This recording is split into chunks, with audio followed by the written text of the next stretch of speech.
Once upon a time, in a small village surrounded by golden fields and clear rivers, there was a rich farmer named Tayo.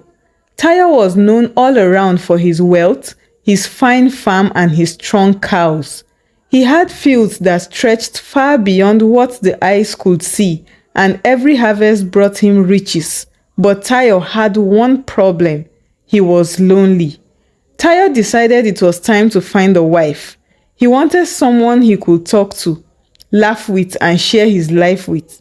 But more than anything, Tayo wanted a beautiful wife. His standards were high, maybe even a little too high.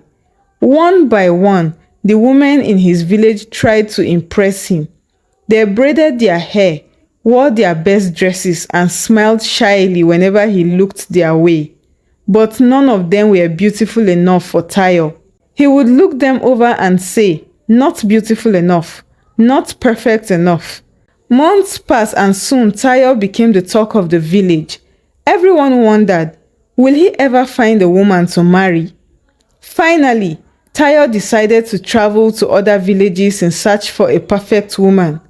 He packed his finest clothes and set out. He journeyed far and wide, through forests, across rivers, and up steep hills, all to find the most beautiful woman he could imagine. And then, one day, he found her.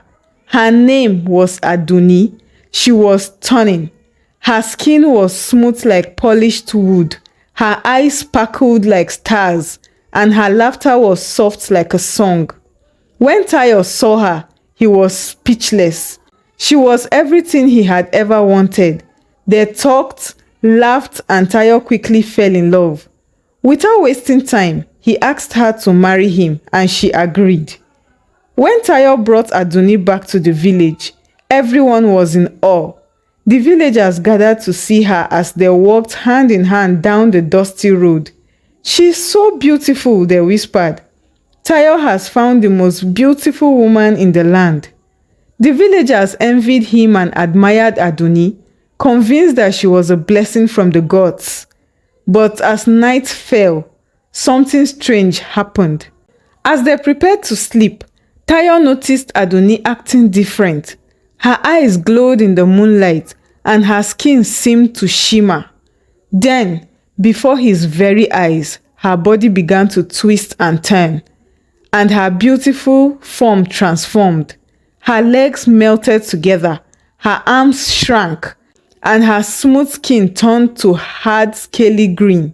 She became a snake, a large, terrifying snake, with glowing eyes that stared right at him. Tayo's heart raced, his hands shook, and he could barely breathe. "Aduni," he cried, "what are you doing? Why are you like this?" But the snake only hissed, slithering closer and closer, curling around the bed. Every night this transformation happened. She would twist and hiss, sliding around, sometimes curling up right next to Tayo as he laid wide-eyed and terrified. Sleep was a stranger to him now. Every morning, she turned back into a beautiful woman, as if nothing had happened. When he tried to speak to her about it, she would only smile and say, "Oh, Tayo, you must be imagining things." Days turned into weeks, and Ayo was growing weaker. The villagers began to notice how tired he looked, how his shoulders slumped, and how dark circles formed under his eyes. They whispered among themselves, wondering if he was sick or cursed. Tayo too began to wonder if he was cursed, trapped in a marriage that was not what it seemed. Every night as he lay in bed, dreading the moment she would turn into a snake, he thought about what to do. Should he tell someone? Should he run? Or should he stay? He remembered the night they spent laughing, the gentle way she held his hand, and the warm glow of her smile. But he also remembered the cold slither of her snake form and the terror that gripped him every night. One night, as the transformation began, Tayo steeled himself. He decided that tonight he would confront her no matter what happened. He took a deep breath, his heart pounding, waiting for her to reveal her true form. As she transformed, her eyes locked onto his and he whispered, "Aduni, Why do you torment me? Who or what are you? The snake's eyes glowed brighter and Tayo felt a chill crawl down his spine. Will she answer him or will she punish him for his question? The snake stared at Tayo, unblinking, as if his question had reached some hidden places inside her. Her forked tongue flicked out, tasting the air, and a slow hissing voice filled the room. It was a voice that sent shivers down his spine, yet he couldn't look away. Who am I? She hissed. I am both a blessing and a curse. You wanted beauty, Tayo, and you found me. But true beauty hides in shadows, things you cannot see. She slithered closer, her scales shimmering in the moonlight. You have seen only the surface. Now, do you wish to know what lies beneath? Tayo's mouth went dry, his hands clutching the blanket as he whispered, Yes, yes, I need to know. Aduni tilted her head, her serpent eyes narrowing, and then, in a flash, she turned back into the woman he had married, beautiful and soft, her human eyes filled with an emotion he could not read, something between sadness and anger. She sat down beside him, her gaze distant, as if lost in memories he could never touch. Long ago, she began, her voice barely a whisper, I was cursed. In my village, I was loved by many. But one man, a sorcerer, became jealous of my beauty and the happiness I shared with another. In his bitterness, he placed a curse on me. Every night, I would shed my human skin and become a serpent, bound to torment anyone who loved me. Only one thing could break this curse, but I had almost given up hope. Tayo listened, his heart torn between fear and sympathy. Is there a way to free you? He asked, his voice shaking. She nodded, her face with a mixture of sorrow and desperation. Only if someone loves me for who I truly am, both woman and snake. They must accept both sides of me without fear or revulsion. Only then I will be free. Tayo's heart pounded. Could he do it? Could he truly love her? Even knowing that she was not entirely human, he had married her for her beauty, thinking only of her outward appearance. But now, he saw her as something much more, a soul trapped in a form she could not control, caused by a fate she did not deserve. That night, Tayo lay awake, the weight of his decision pressing down on him. He knew he could not hide from it any longer. If he loved her, truly loved her, he had to prove it. But was he strong enough? The next night, as Aduni transformed once again, he forced himself to remain calm. He let her approach him, the cold scales brushing against his skin. His heart beat wildly, but he held her gaze, fighting the terror that twisted inside him. Slowly, he reached out and placed his hand on her head, stroking the scales as if they were hair, whispering, I see you, Aduni. I am not afraid. For a moment, her eyes softened and she leaned into his touch. But then her body convulsed and she hissed in pain, pulling away from him. You think it's that simple? She cried. Her voice half human, half serpent. The curse is old and strong. You cannot break it with a few kind words. You must prove yourself, Tayo, in ways that go far beyond this. What must I do? He asked, desperate and shaking. There is a task, she said, her voice chilling and strange. A task that will test your heart and your courage. Far beyond the mountains lies the forest of shadows. Within that forest, there is a flower, one that blooms only under the blood-red moon. It is said to contain magic that can lift any curse, but the journey is perilous. Many have tried and none have returned. Tayo's heart sank, but he knew he had no choice. If he truly loved her, he would prove it no matter the cost. I will go, he said firmly. Tell me where to find it. Aduni nodded, her eyes wide and serious. Be careful, Tayo. The forest is filled with spirits and creatures that feed on fear. They will show you your deepest nightmares, but if you are strong, if you have faith, you might survive. The next morning, Tayo set out, carrying only a small bag of food, a water skin, and a knife. The villagers watched him go, whispering about where he might be headed.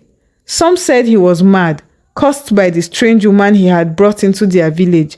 Others pitied him, thinking he would never return. As he approached the forest of shadows, a cold wind swept over him, and he felt a chill settle in his bones. The trees towered above, twisted and black, their branches reaching out like bony fingers. He took a deep breath, gripping his knife tightly, and stepped into the shadows. Inside, it was as if the forest itself was alive, watching him with unseen eyes. Strange sounds echoed around him, whispers, laughter, the distant cries of animals he could not name. Shadows danced in the corners of his vision, and he felt the weight of his fears pressing down on him. Suddenly, he heard a voice, soft and familiar. It was his mother, calling his name from deep within the trees. "Tayo! Tayo!" He stopped, frozen, his heart pounding. His mother had passed years ago. How could he be hearing her voice now? "Tayo, come to me," the voice whispered, full of warmth and love. He took a step forward, then another, drawn by the comforting sound. But as he moved closer, he saw a figure emerge from the shadows, and his blood ran cold. It was his mother, but twisted and strange, her face pale and hollow, her eyes empty. "Tayo," she whispered, her voice cracking, "why did you leave me?" He stumbled back, his mind racing. He remembered Aduni's warning. This forest fed on fear. He shut his eyes, whispering to himself, "It's not real, it's not real. I'm here for Aduni." With a strength he didn't know he had, Tayo turned away, forcing himself to ignore the haunting cries that echoed behind him. He walked on, deeper into the forest, his mind and heart battling against the darkness. Hours passed and he was tired and weak, but he kept going.